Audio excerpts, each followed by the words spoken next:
എല്ലാ പ്രിയപ്പെട്ടവർക്കും നമസ്കാരം. ഞാൻ സന്തോഷ്, VLR. ഇന്ന് പാലക്കാട് എന്ന് കേൾക്കുമ്പോൾ കത്തുന്ന വെയിലും കരിമ്പനകളും ഉഷ്ണവുമാണ് എല്ലാവരുടെയും ഓർമ്മയിൽ വരുന്നത്.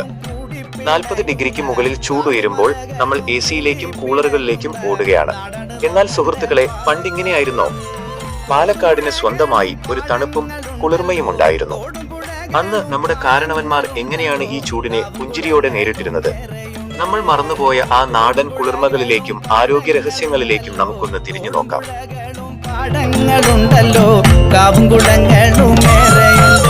പഴയകാലത്തെ വീടുകൾ വെട്ടുകല്ലും മണ്ണും കൊണ്ട് നിർമ്മിച്ചവയായിരുന്നു. വീടിന് ചുറ്റും വിശാലമായ ഉമ്മറവും കാറ്റ് കയറിയിറങ്ങുന്ന ചെറിയ ജനലുകളും. കൂടിട്ട ആ വീടുകൾക്കുള്ളിൽ കയറിയാൽ ഇന്നത്തെ വലിയ AC-കളേക്കാൾ സുഖമുള്ള ഒരു തണുപ്പ് അനുഭവപ്പെടുമായിരുന്നു. ഇന്ന് നമ്മൾ മരങ്ങൾ വെട്ടിമാറ്റി കോൺക്രീറ്റ് കാടുകൾ തീർത്തു. പണ്ട് മുറ്റത്തെ മാവും പ്ലാവും തന്നിരുന്ന ആ ശീതള ഛായ ഇന്ന് എവിടെ പോയി? അന്ന് കാറ്റ് വീശുമ്പോൾ മരങ്ങളെ തഴുകിയാണ് വന്നിരുന്നത്. അതുകൊണ്ട് തന്നെ ആ കാറ്റിന് ഒരു കുളിർമയുണ്ടായിരുന്നു. ഇന്നത്തെ കാറ്റിന് വെറും ചൂടാണ്. ഭക്ഷണ രീതിയായിരുന്നു നമ്മുടെ ഏറ്റവും വലിയ പ്രതിരോധം. രാവിലെ കഴിച്ചിരുന്ന പഴങ്കഞ്ഞിയും മോരും വെള്ളവും വെറും ഒരു ഭക്ഷണമല്ലായിരുന്നു. അത് ശരീരത്തിനുള്ളിലെ ഒരു നാച്ചുറൽ കൂളറായിരുന്നു.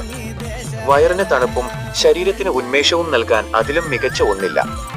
കൂടാതെ മൺപാത്രങ്ങളിൽ സൂക്ഷിച്ചു വെച്ച പച്ചവെള്ളം കുടിക്കുമ്പോഴുള്ള ആ തൃപ്തി ഇന്നത്തെ ഫ്രിഡ്ജിലെ വെള്ളത്തിന് അത് നൽകാൻ കഴിയില്ല. ചക്കയും മാങ്ങയും അടങ്ങിയ വിഭവങ്ങൾ സീസൺ അനുസരിച്ച് കഴിച്ചിരുന്നത് കൊണ്ട് തന്നെ അസുഖങ്ങൾ അന്ന് കുറവായിരുന്നു. പഴയ തലമുറയിലെ മുതിർന്നവരുടെ ആരോഗ്യം ഒന്ന് നോക്കൂ. 80 വയസ്സിലും അവർക്ക് നല്ല കരുത്തുണ്ട്. കാരണം അധ്വാനമായിരുന്നു അവരുടെ വ്യായാമം. വയലിലും പറമ്പിലും പണിയെടുത്തും തോടുകളിലും കുളങ്ങളിലും പോയി കുളിച്ചും അവർ നേടിയെടുത്ത ആ പ്രതിരോധ ശേഷി ഇന്ന് നമുക്കില്ല. ഇന്ന് അധ്വാനം കുറഞ്ഞു. പകരം ചെറിയ അസുഖങ്ങൾക്ക് പോലും നമ്മൾ ഇംഗ്ലീഷ് മരുന്നുകളെ ആശ്രയിക്കുന്നു. ശുദ്ധമായി ശ്വസിക്കാൻ പോലും ഇന്ന് നമുക്ക് സാധിക്കുന്നില്ല എന്നതാണ് സത്യം. സുഹൃത്തുക്കളെ, പഴമയിലേക്ക് പൂർണ്ണമായി മടങ്ങാൻ നമുക്ക് കഴിയില്ലായിരിക്കാം. എങ്കിലും നമ്മുടെ മുറ്റത്ത് ഒരു മരമെങ്കിലും നട്ടുപിടിപ്പിക്കാനും നമ്മുടെ നാടൻ ഭക്ഷണ രീതികൾ അല്പമെങ്കിലും തിരിച്ചു പിടിക്കാനും നമുക്ക് ശ്രമിക്കാം. അന്ന് പാലക്കാടിനുണ്ടായിരുന്ന ആ കുളിർമ നമുക്ക് പതുക്കെ വീണ്ടെടുക്കാം. നിങ്ങളുടെ പഴയകാല ഓർമ്മകൾ, ആ പഴയ പാലക്കാടൻ ശീലങ്ങൾ താഴെ കമന്റ് ചെയ്യൂ.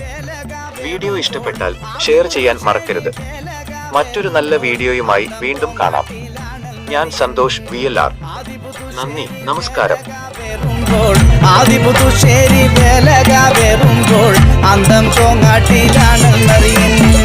കാടുമല